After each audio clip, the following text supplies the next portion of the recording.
Naomi with 50 Shades of Red podcast. I want to thank you so much for joining us tonight. Tonight we have Corey Frazier on, and I'm going to go ahead and yield the floor to Corey and let him just briefly tell you a little bit about himself, tell you his social media, and then we'll go ahead and get started into the discussion. Go ahead, Corey. Well, thank you for allowing me on your podcast and the opportunity to just hopefully inspire somebody with my story. I mean, that's what I live for today because we live in a day and age where there's no inspiration. And we just need a little bit to lift people up and get them motivated to be or to live in the purpose that they were created to be. Once again, my name is Corey. I'm from Flint, Michigan. Yeah, I got my hat on because my Blue Boys play tomorrow. They got to beat Ohio State.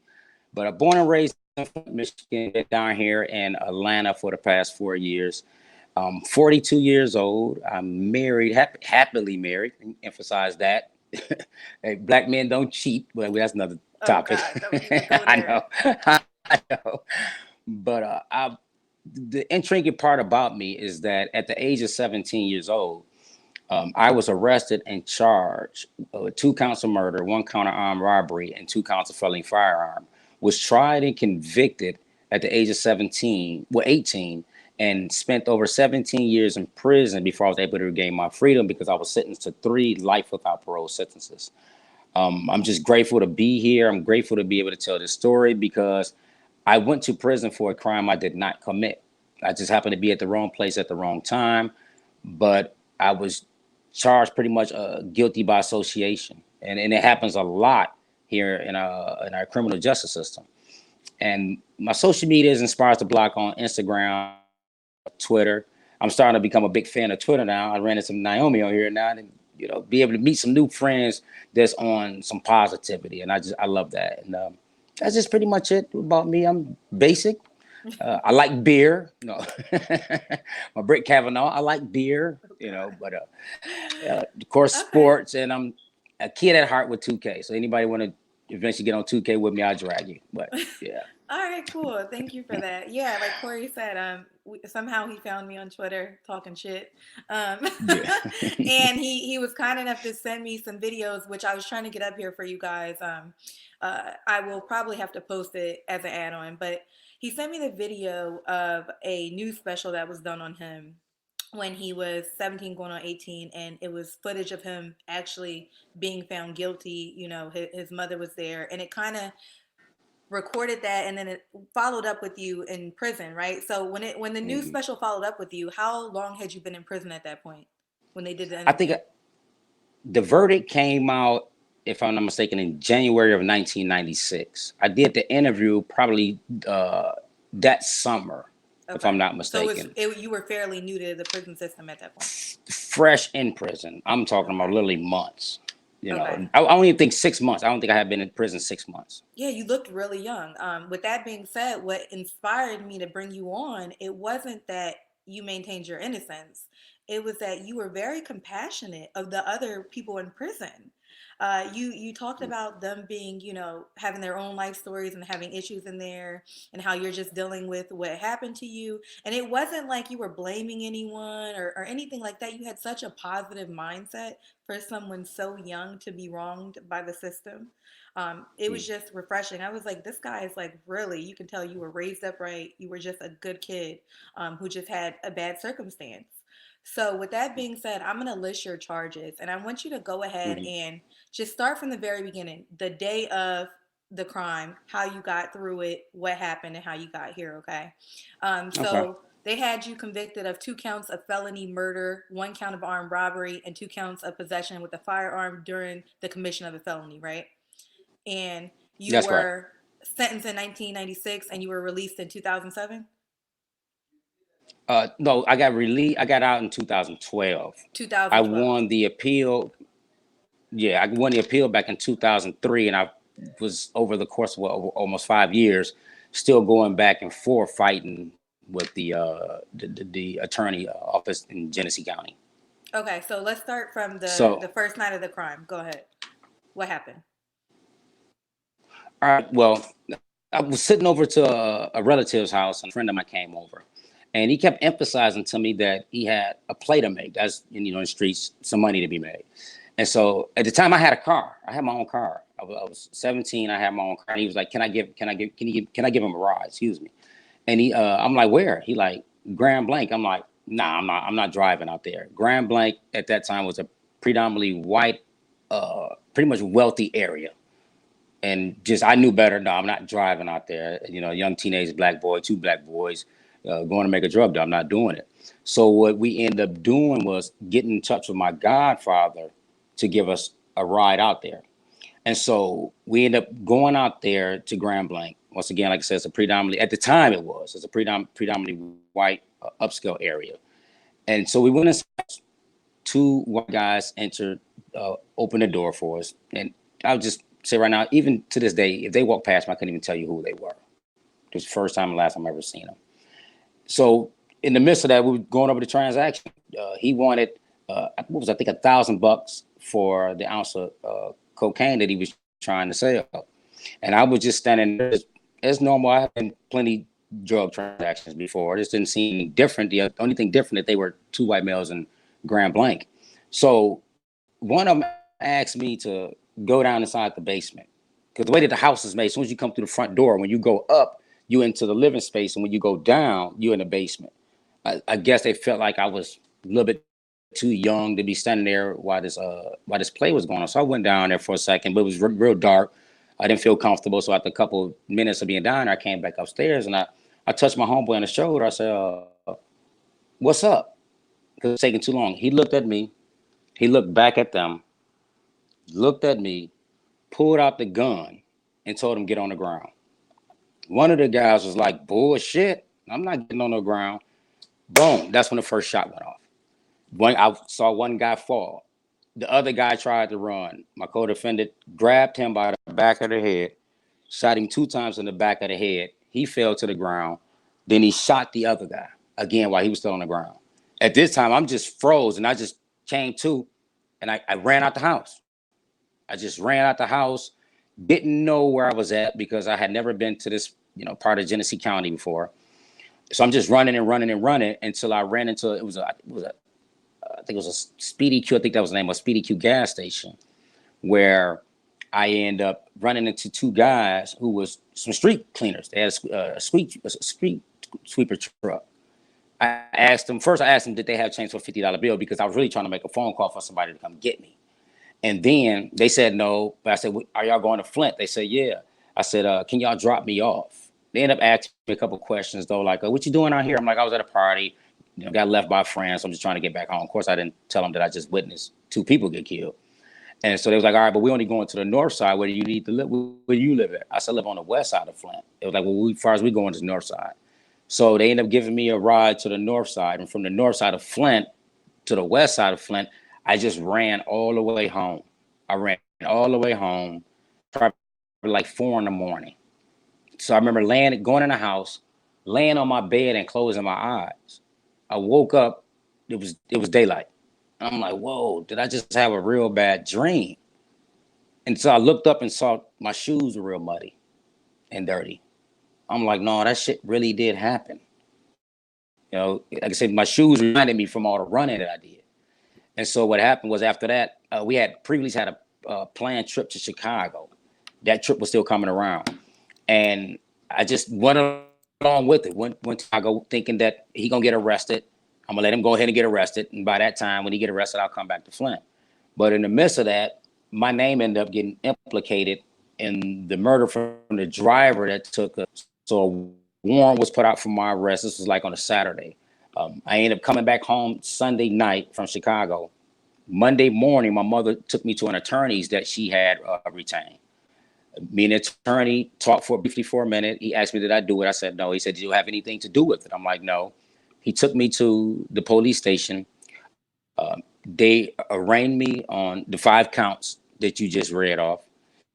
And then they interviewed me. He waived my Miranda rights and chose not to be at my interrogation. And from that interrogation, what they call an incriminating statement from me is used against me at trial. I was found guilty on all 5 counts and sentenced to life without parole sentences.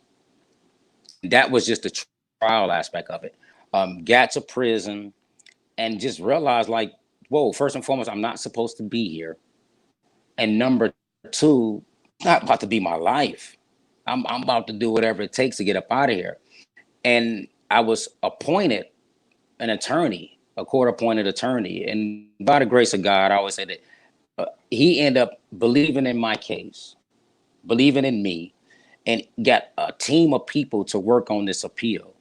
And the Michigan Court of Appeals denied me the first time. The Michigan Supreme Court denied me the second time. But each time I appealed these cases, I got a dissented opinion. It was judges that differ with the majority. And so by the time we got to the federal court, we had a good argument, and also with those dissented opinions, where the most conservative judge, literally, when this judge was given to us before he had even heard the case, we was already preparing to go to the Sixth Circuit because he had Okay. never granted a writ of habeas corpus. And then he, God worked through him. He granted the writ of habeas corpus throughout the statement, the so-called statement, because like he agreed that my attorney should have been there. There's no way in the world you let a 17-year-old kid get interrogated by 20 plus years experienced police officers. So they threw that out, overturned the sentence and conviction, but through the rigorous of the appeal process, I end up still pleading out as normal, what we always do, Yeah. and in 2000, what was it, 2008, I pled guilty to a lesser charge. They end up throwing out they threw out the armed robbery, a felony firearm conviction, and one of the murder convictions. I got to plead no contest. I didn't have to give an admission of guilt to nothing. That's good. And the judge sentenced me 18 to 27, but by that time I had 12 and a half years in. And Okay. so I ended So up then getting you were my able to be parole released. on in 2000. Okay. Go ahead. So with that being said, right, explain to me what it was like inside the prison system at that age, at that time, because crime was high, drug usage was high. What was it like for you to just be thrown in there? What was your day to day like? It was a real culture shock. I mean, it was times that I aired. It was times that I was confused because by this time I'm only 18. I come from a two-parent household. My mother and my stepfather they weren't legally married, but they had been together. Up until they both when he died first, they were together for 25 years. But this was my father, and so I would say the streets for me being in the streets is what actually helped me navigate because prison, you have one or two problems. Sometimes it can be both, but usually it's either a physical problem in prison or it's a mental problem. Mine was mental because this was a whole nother world that I had never seen other than on television, and I was thrown right into it and told to die inside this reality. The good thing is when I got there, it was people that I knew from my neighborhood that had already been incarcerated. So they kind of showed me the ropes and helped ease a lot of fights but pressing up on stuff like that, I never had and mentally, it was crushing me because I hadn't really had experienced anything. I was 17 when I caught the case. I didn't, experience really anything being an adult in society. So I always had to wrestle with, being mentally stable. But that comes from, like I said, my mother being in my corner and stuff like that, giving me inspiration and hope that I was going to make it through this. We were going to make it through it. And so that's how I really was able to preserve while I was in there. Of course, after years roll by, you begin to learn the system of it, and you tend to block out certain stuff, but it still takes a toll. And were you in the same Department of Corrections the whole time? Did you move around? No, I moved around. I was with seven. I had one. I think a total of seven different prisons. The very first one I was at was called the Michigan Reformatory, and at that time, that prison, the average age was 26 and under, and everybody was doing no less than 20 years. So you can imagine the mindset of this prison. It was so violent. I mean, Yeah, it and was that was going to crazy. It be was my follow stabbings up. every day. So, is life sentence time different than regular time? And if so, how is it different? The offenders that are looking at life, how are they acting on a day to day compared to the normal offenders that have like, 10, 15 years, maybe 5 years?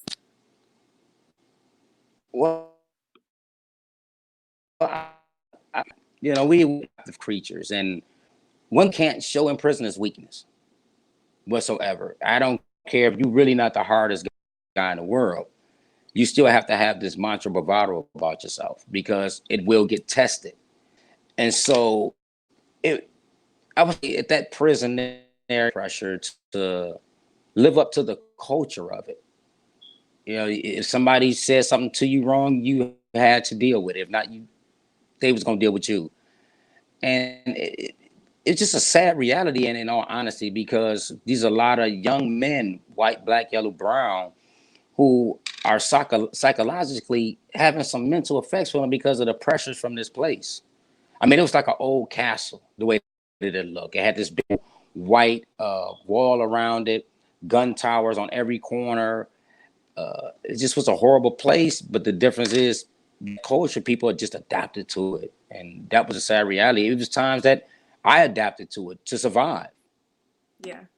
And so, And in all yeah, seven of the places that you stayed at, what was the majority race population? it was majority black at every prison. About Everyone. Michigan doesn't Michigan doesn't have a gang problem. Gangs are real minimum. Michigan is religion. So all the different Muslim sects is what dominate the prison, and the majority of people that were involved with them were black men, young black men. I would say Oh, wow. at every prison, it had to be about 80% black. 80%. Oh, my goodness. Yes, 80% black. 80%. All right. Look, I finally got your video up, thankfully. So I'm gonna just take a minute here. We're gonna play Corey's video. 18-year-old Corey, looking all cute and innocent, in prison. In prison. I don't know how you can be In all them prison. things, but you are. You are. So hold on, let me see if I can do this. All right, 1 second here. There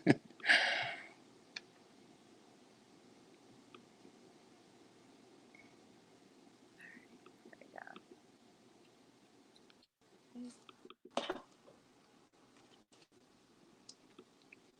Just bear with me, guys. Sorry, I'm trying to get this up here. All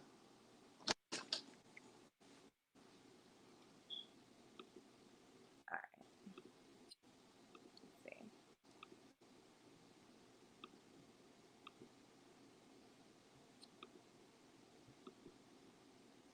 Okay, I got it. Ooh, that's a lot going on. All right, you, I'm gonna go ahead you and did play your it. I figured it out.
All right. So we went ahead and played a little snippet of his was the video mute that whole time? Could you hear it, Corey? I can hear very little bit, but I know it, so it You was know like, it, yeah. yeah. I'll go ahead. I'm sorry, guys. I didn't realize that. I had it turned all the way up. It was like killing me. I'll go ahead and put the download or snippet of it in another video. But basically, he outlines in that video basically his day to day, how he's feeling, and what honestly, like when I watched this video, I was crying. And I'm not even emotional like that. I don't know if you could tell, but I'm really not an emotional person. And I have a 5-year old son, and it just it resonated with me that no matter what, you aren't above an accident or being at the wrong place at the wrong time occurring to you. And everybody wants to talk about the Central Park Five, but then there are people like you, other people who went through almost identical situations. You were just at the wrong place at the wrong time. And because you were black at a time in America where you almost had no rights, this is what happened to you. The system Hmm. failed you.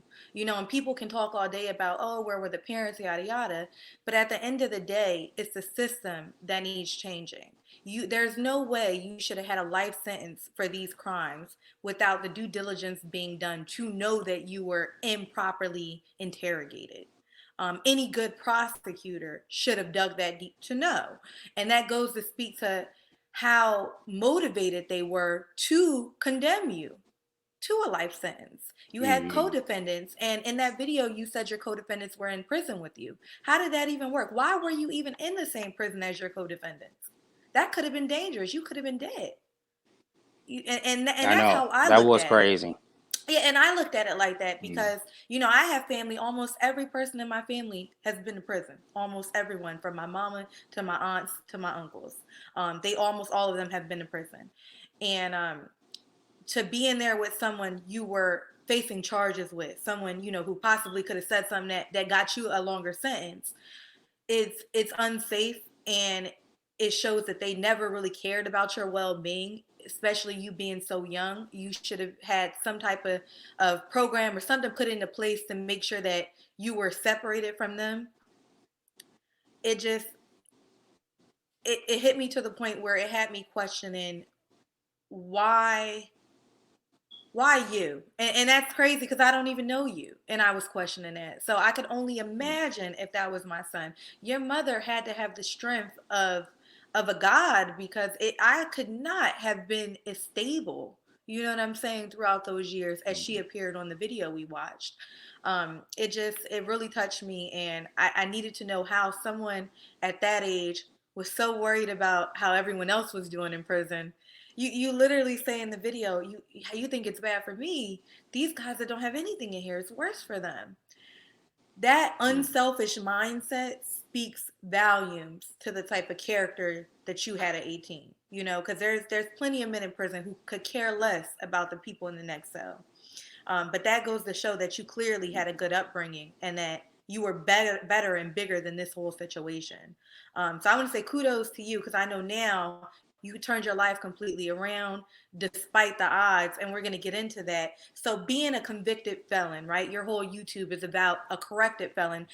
Tips and I guess inspiration on how other felons or families who have felons can continue to progress their lives. What do you think was the hardest thing when you got out of jail, being a felon? I think just the constant rejection, and like you're constantly reminded that you are pretty much a second class citizen. Body. Even if you're trying to get a house, you can't have no felony convictions. If you're trying to get a job, you can't secure, have the gift, skills, and talents to do the duties of that job. You will be denied because, excuse me, because you're a felon. And that constant rejection, it tears you apart because you want to do the right thing. Like, I'm a firm believer that everybody that gets out of prison have the best intentions to do the right thing. I really believe that I will go up against anybody with that belief, because I've talked to people that had left and came back and I'm like, what you doing back? It's like, man, I couldn't get a job, this and that, and yada yada yada. But I went out there to do it, And I think that's the hardest part is just that constant reminder that you're really not part of this society. In some states, you can't vote. You know, you just stripped of everything, stripped of every right to exist because you're a felon. And that's why I kind of flipped it. I say corrected felon because, you know, I can never get I never get rid of the part felon. It's always associated, attached with me. As long as I'm living, it's going to be connected to my social security number. Always is connected to my social security number. But what I'm trying to do is change the mindset. You know, of course, I know that I've been convicted of a felon, but no, in this society, I'm trying to show people that I'm a corrected felon. I'm one of the ones trying to do right. And I believe that there are a lot of other people out here that's trying to do right too that have a felony conviction. So look from that perspective, not a convicted felon, but a corrected felon, because we just want to be back. You know, that's all we want is to be back, recognize that we are citizens in this nation that we were born in. But don't quit holding it against me. I'll give you a quick example. My uncle went to prison in 75. He did 10 years, got out in 1985. We in almost 2020. Every time he goes to fill out a job application, they do a background check. It comes up. And he's never been back, never had a technical violation, never been to jail, none of that since 1985. And so even after all these years, you figured 20, 30 something years Yeah. later, he's constantly reminded that he went to prison. You know, and that's the sad reality of our society is that you can never unyoke yourself from that reality. And would you say that the prison system allowed you opportunity to further your education, learn a trade, or do anything productive so that when you got out, you were better equipped to find a job? They used to. I know up until, which I'm going to touch on them, I got to go there, the crime bill. I The was waiting crime for you to bill bring took it up. those programs away.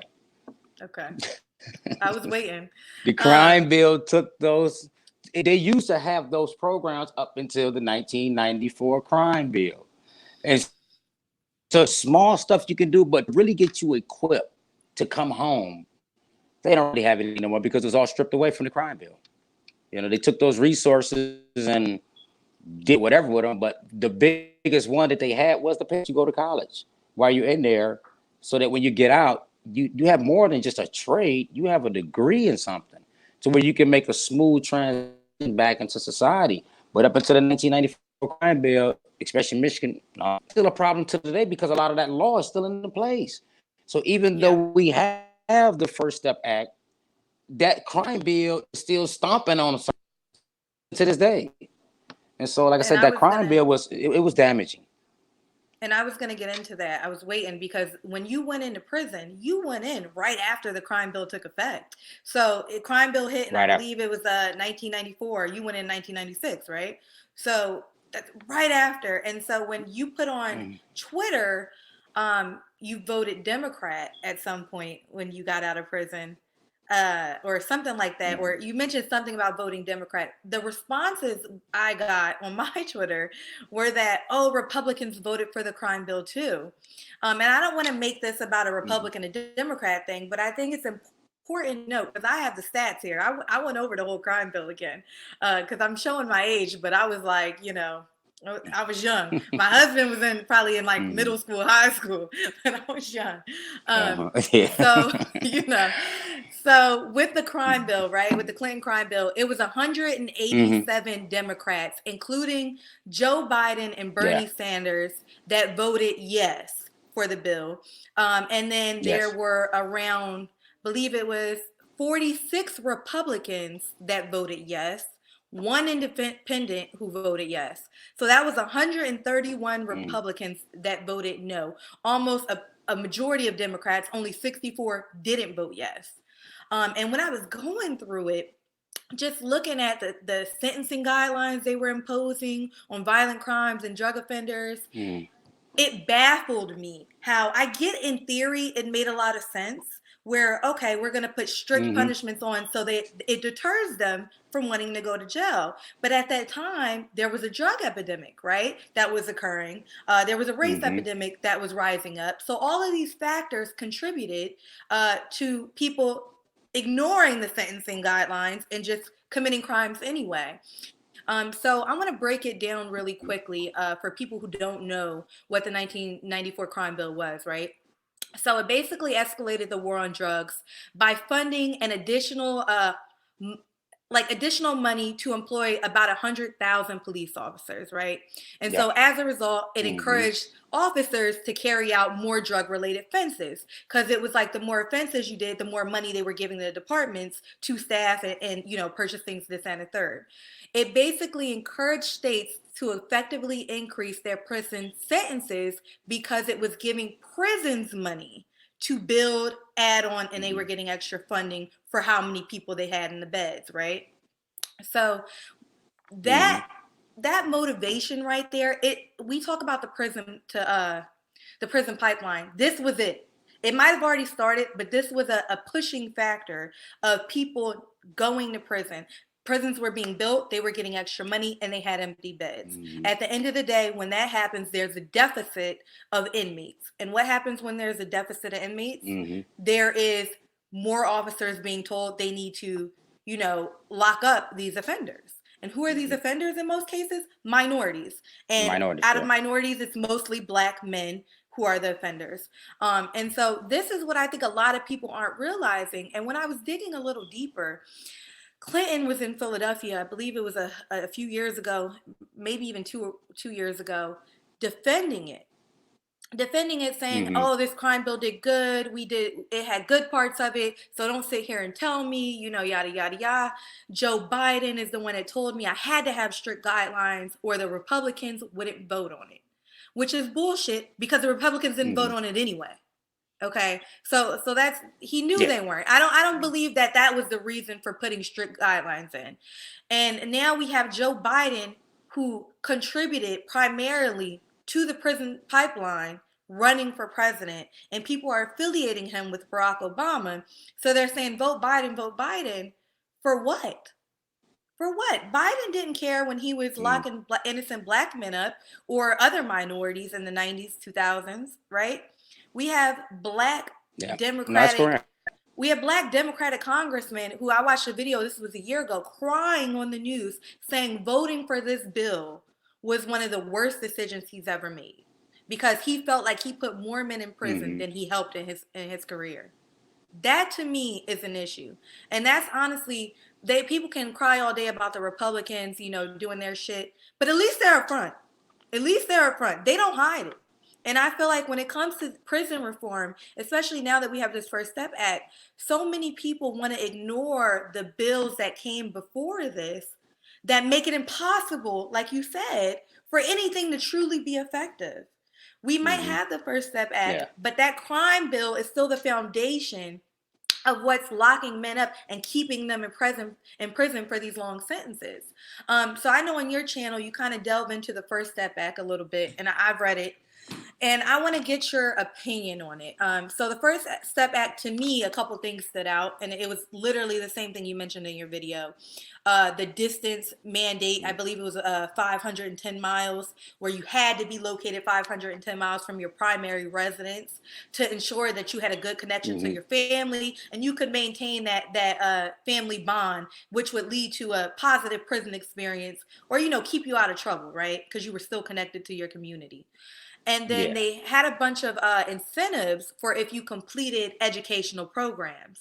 The incentives were you earned good Mm-hmm. time days that would lead to you getting out of prison. And with all the incentives, taking classes and doing things like that, it came to around like 30 days equaled 15 days off your sentence, I believe it was. Yeah. So Yeah. tell me how you feel about the First Step Back. And before you do that, tell me, when you came out of prison, were you able to vote? Oh, I was able to vote. Okay. I think with the First Step Act, and trust me, I'm still evolving on this too. Okay, because the more and more I study it, I'm never against nobody getting out of prison. I think that those laws were horrible. I mean, I give you an example. Back in Michigan, at one point in time, we had what was called the 650-gram law. If you get more than 650 grams of cocaine or crack, it don't make a difference what the combination is, you got life without parole. That wasn't even a whole kilo of cocaine, you know. And so a lot of that stem from the crime bill. You know, a lot of you're right. A lot of stuff that happened after that, the crime bill was the foundation for the mass incarceration. It opened the door. It gave cities and states more funding to prosecute, hired more police officers to arrest, and so that did open the door for the flooding of mass incarceration. And now, when it comes to the first, it did a lot, a tremendous a lot, you know, because it overturned a lot of different sentences. It reduced the crack versus coke sentencing guidelines. And just real quick, Joe Biden wrote that bill. Joe Biden wrote that crime bill. This is my criticism of him. And I'd be not to really get off on a tangent, but I was just saying, I don't even understand. I was an Obama supporter. How do we let him get away with this? How do we let Joe Why Biden was it never be brought the vice up? president for 8 years? And that's kind Never of brought where up. I was at. Why? You want to know Never. why it wasn't brought up? It wasn't brought up because they had a token black guy in front of him blinding everyone. It was like, oh Yeah. my God, we got to get him in no matter what. But how effective could Obama have been on prison reform if he had Joe Biden right there? I mean, I doubt that he would have been able to do more than what he did. People say that Obama initiated the First Step Act. He did not. He started the foundation, but Trump elaborated and detailed it out and broke down specifically what needed to be done. If Obama was in office for 8 years, he could have easily passed this bill himself. And a lot of people say, well, the Republicans wouldn't have let him. You had Biden on his ticket. They would have loved to. I mean, I don't understand why he didn't do anything for prison reform in 8 years. Well, they did some through executive order, but of course, you know, executive order can always be overturned. They only did last for so long. I would say that, in by far, I mean, you know, I consider myself by nature. I think all black people are conservative by nature. I really believe. I know this. We all by Yes. nature we're conservative. We tend to go on a tangent or what your opinion is or what others' opinion is as far as when they come to politics. But in essence, we're all conservative. I know this. I know I have conservative ways of certain things I believe. And I tend to, I'm a social voter. Like I tend Okay. to vote based on certain social issues And that makes sense. strictly. That's That's fine. and it doesn't make a difference who brings it. Like I say, I'm talking about the First Step Act. There's a lot of it that is good. I don't care. I don't care who brings criminal justice reform. I'm on board. You can count me in, no matter what my voter registration say, because it's an issue that affects me directly. And I think that also, when it comes to that, I wish that more because they had the opportunity. That's one thing. My only criticism of it is I think that it could have been more done with that. Why not just take the opportunities that's there, you know, just run with it and bring it forefront, because letting people out once again is a good thing. I'm not never against that. But the sad reality is once they get out, what's next? You know, you're gonna Exactly. be constantly reminded that you are a felon. And I think they could have did, like, I give you an example. I think on the opposite justice reform, a lot of people don't know this, you know, especially from my side of the aisle. But the Koch brothers are leading the best forefront in criminal justice reform. And my partner was They just are. The talking to me. Koch He was Foundation. just talking to me about them earlier. So you're 100% right.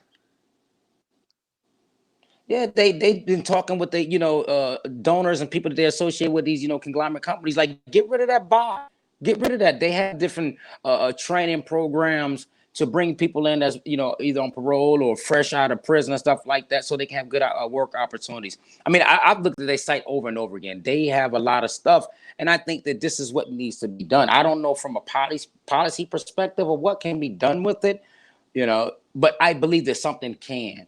And I think that's the biggest hindrance now. And honestly, I think since they have this thing, they have 5 years, they said that that's usually, I think now they changed it. It's like 5 to 7 years now. But usually after 7 years, if a person has been released from prison and he hasn't went back, chances are he's never going back again after 7 years. It's within that first 5 years. I think the first year, 66 some percent go back. It's just the numbers start getting crazy. Yeah. I think that if you can go 7 years without getting any trouble, I think that your record, not necessarily should be expunged, but it should be sealed. Now, if you go and commit another crime, then it's open forever.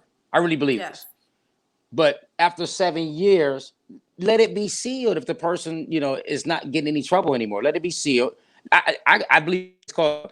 It should be called the not the first step, but the real second chance act. I need somebody. I need Van Jones to get To this do on a board since second they chance so quick act. to, you know, a second chance act, because that's really what's needed. And I think that was like my only criticism of the First Step Act, is because what's next? You won't have a lot of what's her name, Alice Marie Johnsons or Sentuaka Senghors. You have over 100,000 people being let out of prison each year. Those Now, individuals, and what I will say go ahead. though, when I read the First Step Act, the whole foundation of the act is to reduce recidivism. So they did have things in place that they thought would go ahead and help you once you got out. But like you said, there's a disconnect somewhere where when you look at these things in prison, like we're going to do these steps because they show that, like you said, the statistics show if you do these things, you're less likely to reoffend, right? But what they don't take Mm-hmm. into account is that when you're out, you're going back majority to the same location with the same external Environment, factors yeah. that contributed to you going in. And I'm in Pennsylvania. I was fortunate enough to clerk for a judge for a few years, and I worked for the public defender's office, both adult criminal and the juvenile. So I'm pretty familiar. I actually helped create an app called Donify that basically Mm-hmm. gives offenders resources, and the public defender's office in Montgomery County, PA, and Philadelphia, as well as down south, has started to implement it. What they can do is the lawyers can actually pull up this phone in court when these criminals don't have a bed when they're being released. Because I don't know if you know this, but if you can't establish somewhere to live, they won't release you. And that's the issue. So you're looking Mm-hmm. at more time sitting in prison than being out. And so this app gives you all those resources where the public defender can say, listen, this is where we're going to get him a bed, get him out right now. Mm-hmm. But things like that, Yeah. and it had job resources, food banks, pretty much everything that you might need when you're getting out of prison to help you get started. But things like that aren't going to be beneficial unless after we give you these handouts, you get a hand up. And that hand up comes in the form of companies like Coke employing you with a living wage, full benefits, and saying, we're going to take a Yeah. chance on you, forget your past. And then there are places like your local PD's office that do expungement clinics, and they do these sealing clinics, but people don't know that they're free. They don't Mm-hmm. know that these are occurring. They don't occur every week. These are maybe 3 to 4 times a year that this happens. But we need something in place to say, hey, every lawyer that passes the bar that's going to do criminal law, they do a Mm-hmm. minimum of this many hours of expungement. There should be some incentive Yeah. to make people who are leaving law school to want to help these people, find gainful Yeah. employment. Because a lot of times these programs, like the probation officers and the community programs, they don't care about their jobs. And let's be honest. I know a They don't. handful No, of people they don't. whose probation and parole officers wanted to see them go back to jail. And that's just the reality of it. They Yeah. want to punch a card, call you, P-test you, and lock you up and have you on your way. They're not actively trying to find you a job. They're not. They're not No, they're not. actively No. making sure that your housing situation is different. You give them a piece of paper, you show up, they don't care. And that's just it. And that's, I think, a part of the problem. We can't solely say that things like the First Step Act aren't all the way beneficial, because there's so many other parts of the criminal justice system that are just bringing it down when things like this Yeah. happen. And Mm-hmm. people will say it's institutional racism, systemic racism. I don't believe that, because and I'm just going to go off personal experience with this, almost every person that my family has encountered in the criminal justice system was Black. Everyone in power, from Yeah. judges to probation officers, they were Black. So we say that, oh, the white Yeah. man is in power and the white man is the one so deeply rooted, keeping us oppressed in the system, when it's our own people too.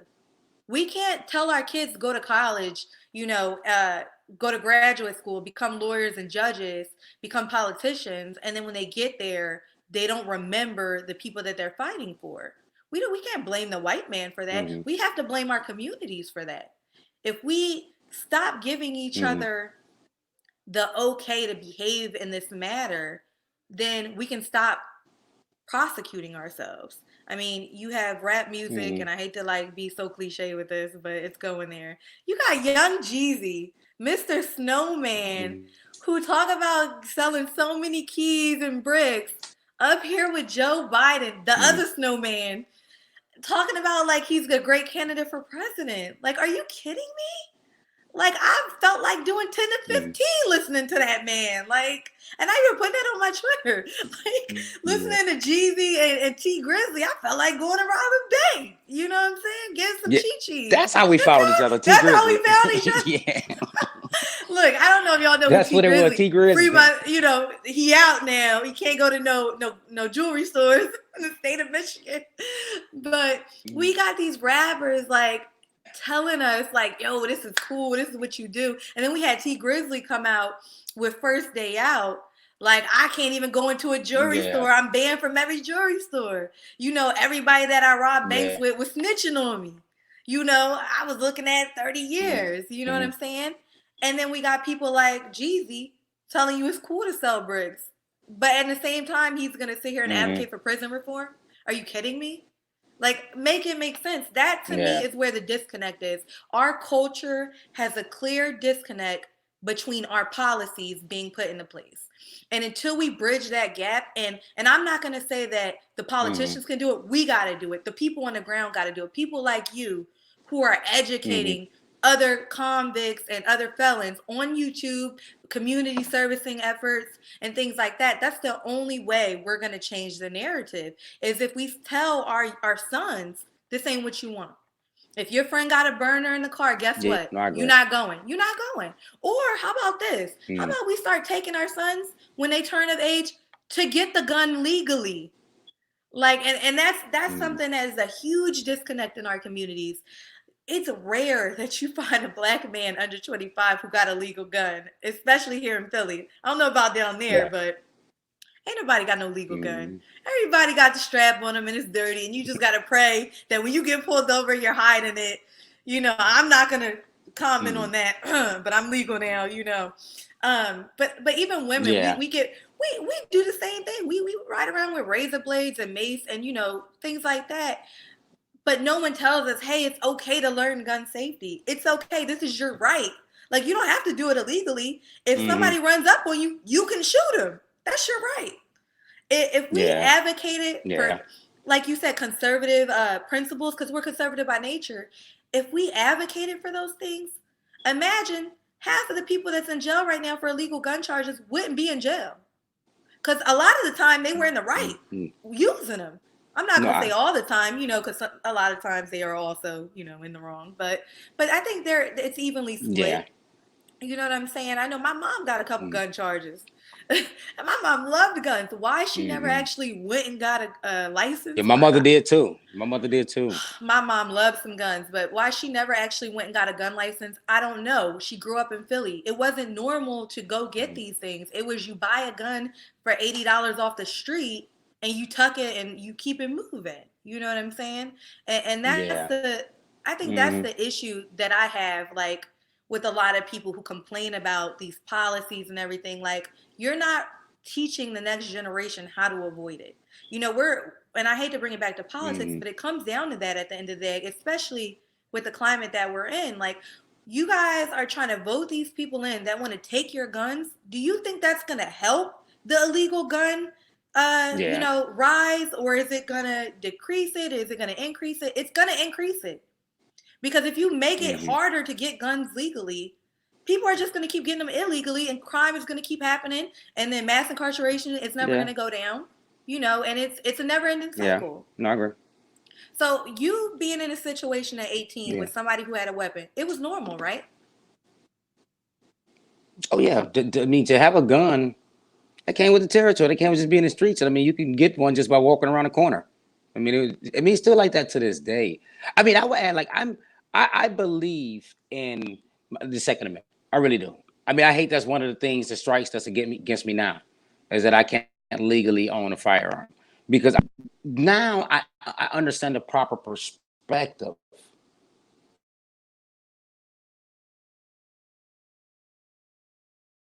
Oh, Corey, I think you Power and what the froze purpose out. was a gun. I, You're good. Go okay, ahead. is it You're back good. now? Yep. Go ahead. Yeah. In our community, we have a false sense of reality, or what the false sense of a purpose of a gun is. You know, we're not taught that, hey, this is for protection. Somehow that the thinking come with behind a gun is power. And so when we end up with that gun in our community, this mindset that we go in the streets with, not necessarily that I'm my household with, or I'm protecting myself with it. No, it's power, and I'm about to go in the streets and flex this power. And somewhere we get taught that was missed somewhere. So and then you have movies like Menace to Society and all this stuff that re-enter, how can I say, rehearse that same thinking. So now that you have young guys in the street nowadays, their gun isn't really to protect themselves; it's to flex their authority or some kind of, excuse me, false sense of power. And I think that's what we need to educate ourselves on, because even Killer Mike, who is a Bernie supporter, real big on the Second Amendment, he like, hell no, you're not taking no guns. I'm keeping Yeah. mine. I'm keeping my AR-15. I'm keeping all that. So, but he has a proper perspective of guns, not necessarily with the rest of his policies. People can differ with Yeah. that, but that needs to be taught in our community. What is the purpose of a gun? Exactly. What the purpose of guns? Like I keep a dog now. I keep a vicious ass dog. You come to my house, you get your ass ate up because I can't shoot you. I can't get a gun, And my but you mom will does get the your ass same ate up. thing. My mom has two Dobermans because she can't legally own a gun. She's like, you gonna get ate up if you come in here, because she Yeah, can't. that's what She I can't have own to a use. gun. Yeah, no, And and I I think that think that, that. that should be. Go ahead. No, go ahead. I was gonna say, No, I I think was just gonna that add real growing quick. up with movies like you said, Minister Society, but Juice is a perfect example. With Yeah, Tupac, that is perfect a example. perfect example of Yes. how these teenagers get these guns and they just flex with it and think it's a power move. Yeah. And a lot of times they shooting themselves trying to take videos on Instagram. At Yeah. least when you were Yeah. growing up, you didn't have social media, so it was a No, we little didn't less know. obvious. Like you weren't incriminating yourself every day with the illegal Mm, weapons. But I think yeah. now though, I think there was a study done, and I don't want to quote the actual stats because I'm probably going to be off, but there was a study Mm, done where they said states who have open carry have less illegal gun charges and crime because they're so used to seeing open carry yeah. and people walking around. So it's no more of an intimidating factor. It's like second nature. It's like, Yeah. oh yeah, he's got a gun, whatever. Or they know, they're better equipped to know, like, okay, this is what the weapon is for, as opposed to, oh, I'm just gonna use this to scare my homies or whatever the case is. And I think that when Mm, I grew up just being around guns all the time, it made me so normal to the fact. Like I open carry all the mm-hmm. time. And I got a temper, and I always joke with my husband, like one of these days, man, I'm gonna get booked for this because I'm gonna have a bad shoot and I already know it. And so when I know like I'm going out and I might be triggered, I don't even take my gun. I'm like, I ain't gonna be a lawyer because I'm gonna be in jail. So I just leave my gun at home. I just leave my gun at home. Well, But that's when I good for met you then. That's Oh good for yeah, you. I got you got to know when not to take it. And then when I met my Yeah. husband, that's when I honestly, because my mom made it okay to have illegal weapons. So when I met my husband, Yeah. he was like this good job having guy who was also a little bit in the streets, and he had a legal gun. And he was when I met him, how old? He was 31 when I met Mm-hmm. him. No criminal history, right? But he, did some things. And he used to walk around with Mm-hmm. that gun on his hip like nobody's business. And I was like, aren't you scared if we get pulled over? For what? My gun's legal. And I'm like, damn, like Yeah. that's like we can take that joint anywhere. He was like, I ain't gotta hide it. We gonna In take it anywhere. Let's anywhere. go. Yeah. And that's when I was like, Yeah. I want to do that. I was like, I could get pulled over and be good. He was like, babe, you gotta Mm-hmm. get you a license because this is it. Anybody pull me over, I'm good. Like I don't got nothing to Yeah. worry about. And I was like, and Mm-hmm. it kind of clicked for me, like, damn. I had never knew nobody that owned a gun license. Honestly, all my uncles and them all had illegal weapons. I never knew anyone. And Yeah. and Same. I got Same as five mine. sisters. Yeah, I got five sisters. Yeah. And now two of my younger sisters are in the military, specialized in weapons, Mm-hmm. ironically. Yeah. But it's that narrative that we don't need to educate ourselves any further. We don't need to be legal on these issues because we Mm-hmm. can just do it the illegal way and it's easier and it's a little bit quicker. But it took me 30 minutes to get my gun license. Same, Yeah. same amount of time it would have took me to go try to get one on the street, you know. And I think that Hmm. that's something Yeah. that I hope for the next generation to take advantage of. I hope there are more people like you saying, listen, this is what happens when you don't do it the right way, Mm. or when you're with people who aren't doing things the right Yeah. way. With that being said, how do you think you will vote going forward? Does your incarceration affect the policies you vote for? And if so, what policies are important to you? Because you said you vote socially. So what social policies are important, and then which ones do you kind of waver a little bit on? I think I think right now I'm still on prison reform. I think that's the biggest number one issue because I understand that it needs to go a little further. It needs to really go a little further to have a major impact. Just to be honest with you, I don't have a dog in the fight right now. I mean, I just don't. I mean, normally, because like I said, usually, and I know that the Democrats have been taking our vote for granted for years. I know this. The only difference is it's like you don't feel welcome on the other side. Because honestly, it's people like you, Sonny, Hotep Jesus that we don't see. We don't Yeah. see y'all. You get what I'm saying? So we watching CNN and Fox and MSNBC, and this is what's given to us, and it's like I'm okay. I stay with the devil that I do know than the devil that I don't know.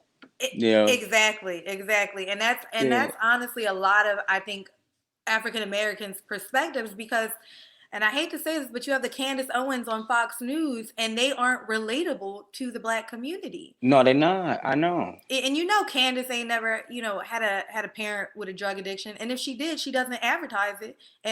And if she does, Yeah. why doesn't she advertise it? You know what I'm saying? There's these talking points that a Hmm. lot of these pundits they stick with, and I can't relate. A lot of people I know can't relate, and I live in the Yeah. suburbs now, and all my neighbors can relate, but my neighbors aren't Yeah. black, so it doesn't matter. They're all Well, white. yeah.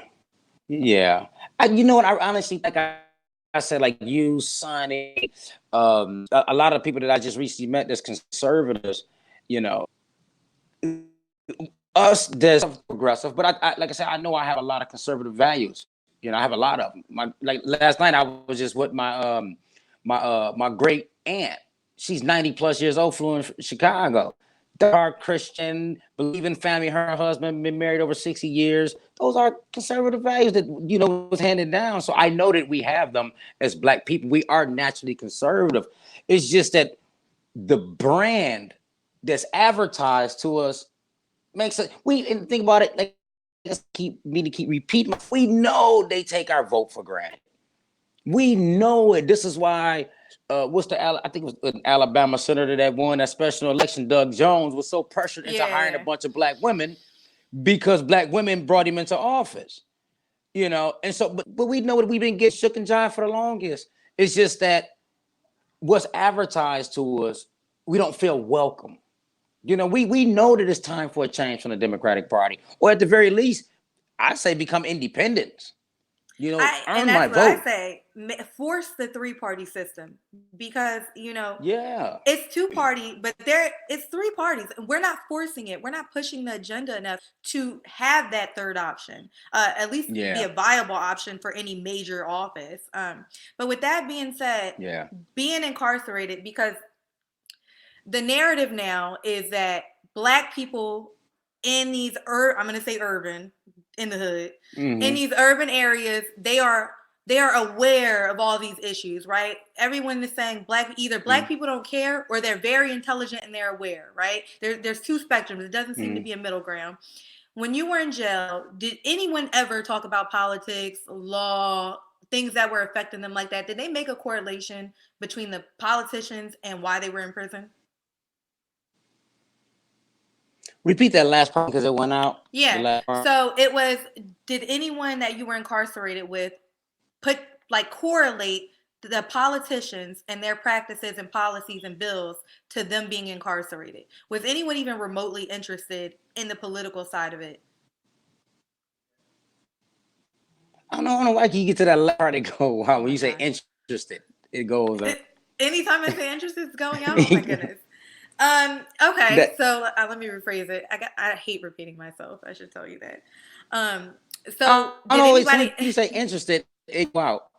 did anyone give a fuck about prison reform in prison?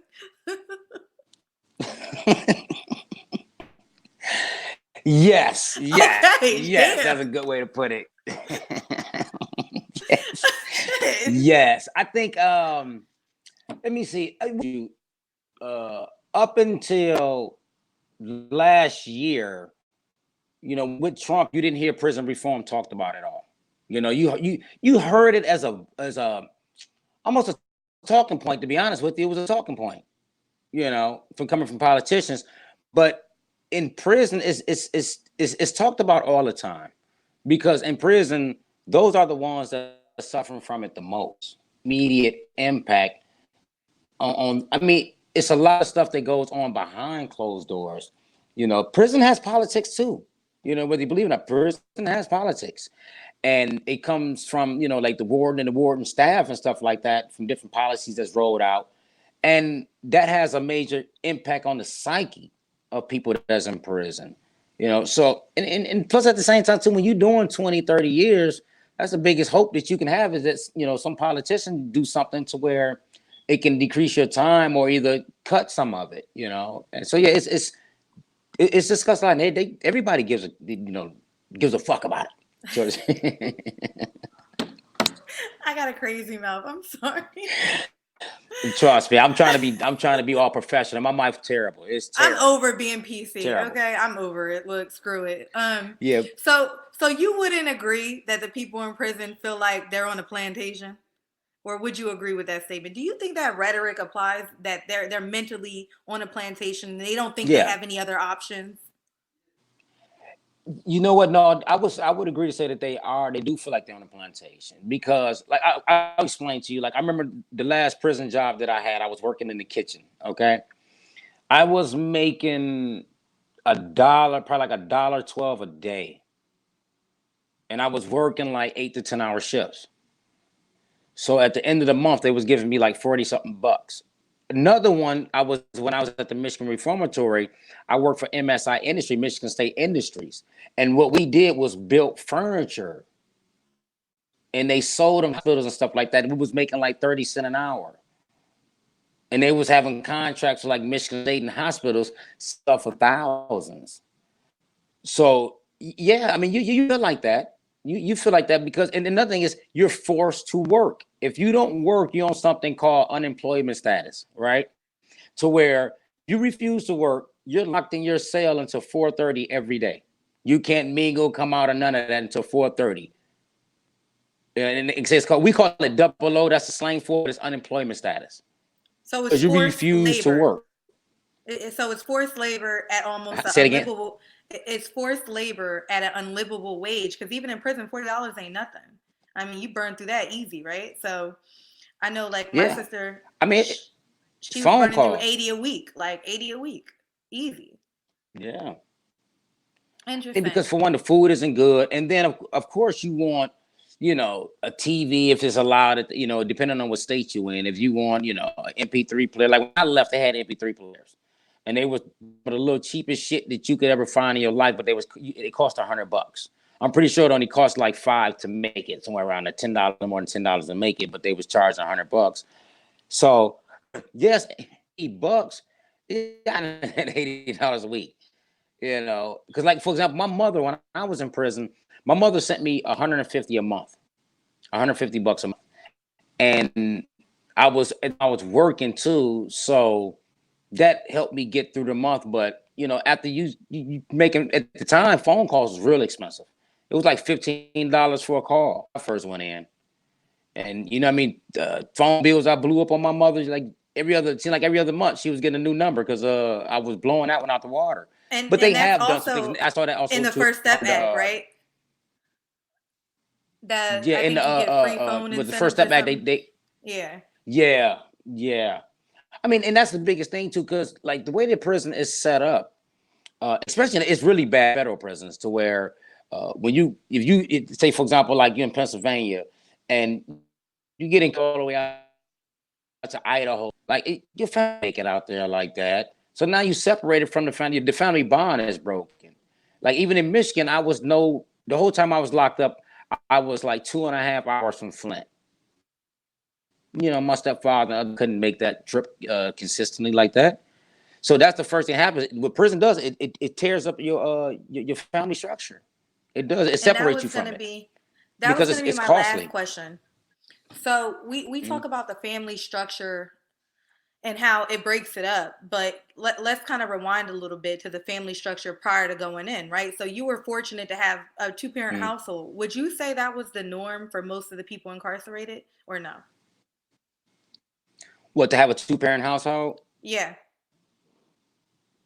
No, most of them come from single homes. I was one of the rare. To see, going to visit and see my mother and my stepfather on a visit. Now, single mothers, grandmothers. A lot of them come from foster homes.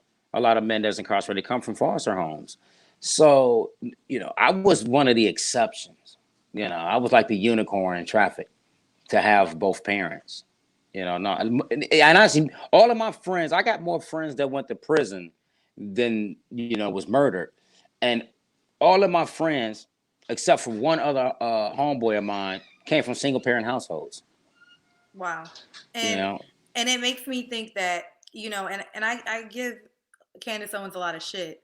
But I do like her message of that whole, father absence is the leading cause to mass mm-hmm. incarceration and a wealth of other issues. And a lot of people can't relate to what she's saying when she says that because they've never been to prison. They've never felt the effects of father absence. And to know that Yeah, so many people are, like you just said, coming straight out the foster care system because they probably had, parents on drugs or their grandparents that yeah, died. No other family member could take them. Where else are they going to go? And then we have a foster mm-hmm. system that isn't really advocating for the youth to advance. They kind of keep them Yeah, stagnant. I they know do. I had family in the foster care system, and Yeah, they me too. make kinship care and things like that almost impossible for your family to get to keep you. And so the only Yeah, other they do. option is to just put you out to strangers.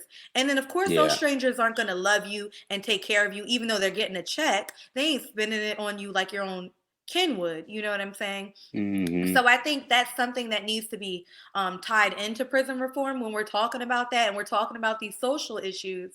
The whole family dynamic needs to be explored. And people like to throw out statistics and they like to throw out research, but I have yet to hear any politician speak about the foster care system, Department of Human Services funding, You're right. Department of You're Human right. Services fund delegation, placement facilities, emergency shelter for at-risk youth with behavioral issues that leads to them getting out at 18 and going straight to prison. So I think that there's a big gap because I actually was put in a placement by choice. My mother was one of Mm, those people who had the money to put me in like a cushy boarding school. But yeah. but they also had a placement Mm, option for the state to send kids who had behavior issues but were very intelligent. So there was a mix of people who had money and a mix of people who were just intelligent that made wrong choices. Um, and ironically, I lived maybe an hour away from there, but it was some of the best times of my life yeah. because I had structure that I wasn't getting or I was ignoring at home. And you have these things called house parents, and they make sure you're doing extracurricular activities.